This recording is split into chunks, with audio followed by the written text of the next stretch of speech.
SIR এ ডাক পেলেন তিনবারের তৃণমূল উপপ্রধান। তিনি তিনবারের জয়ী জেলা পরিষদ সদস্যা।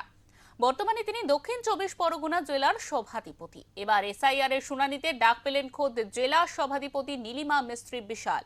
শুধু তিনি নন, শুনানির জন্য ডাক পেয়েছে চুনাখালী পঞ্চায়েতের তিনবারের উপপ্রধান নরেশ চন্দ্র নস্কর।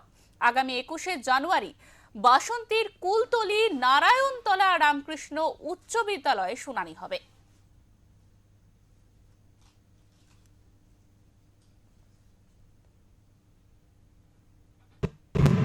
এটা আমাদের দুর্ভাগ্য, যেটা আজকে আমাদের দেখতে হচ্ছে।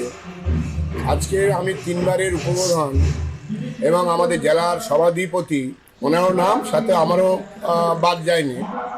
যেহেতু আমার একটা ফল্ট ছিল, আমার যেটা ব্যক্তিগত যেটা আমি বলি যে নরেশচন্দ্র নস্কর, আমি 1985 সালে আমি আর্মিতে যোগ দিয়েছিলাম। তখন আমার ডকুমেন্ট যা আছে সেই ডকুমেন্ট দেখিয়ে আমার ভোটার কার্ডে হয়েছিল। তখন নরেশচন্দ্র নস্কর ছিল, কিন্তু সেই 2002 সালে বাই টেকনিক্যাল প্রবলেমে সেটা চন্দ্র নেই। সে বিষয়ে আমারও ডাকা হয়ে গেছে।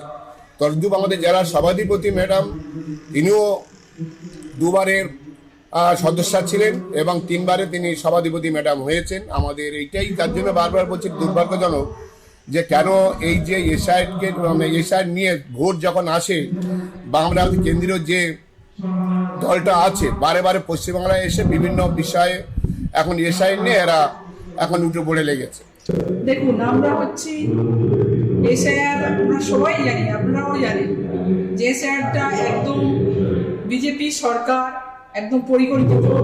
জ্ঞানেশ কুমার নির্বাচন কমিশনে যিনি আছেন তাকে দিয়ে করাচ্ছেন তৃণমূলের ওপর অত্যাচার করার জন্য।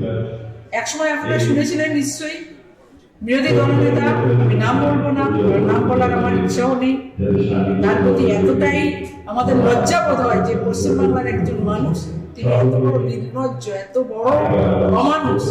তিনি বলেছিলেন যে মুসলিম যারা কারা, তারা কি মানুষ নয়? পৃথিবীতে জন্মগ্রহণ করেছি আমরা, হিন্দু মুসলিম সকলের রক্ত লাল, সবাই একসঙ্গে জন্মেছি, আমরা একে অপরের ভাই বোন। সেই জায়গায় তিনি বলেছিলেন একমাত্র পাকিস্তান থেকে বাংলাদেশে যে মুসলিমগুলো এসে তাদের নাম বাদ যাবে।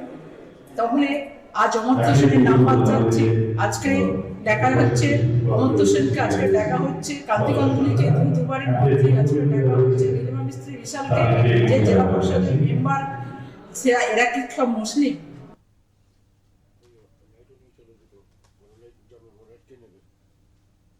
দক্ষিণ 24 পরগনা থেকে গোপাল শীলের রিপোর্ট, ওঙ্কার বাংলা।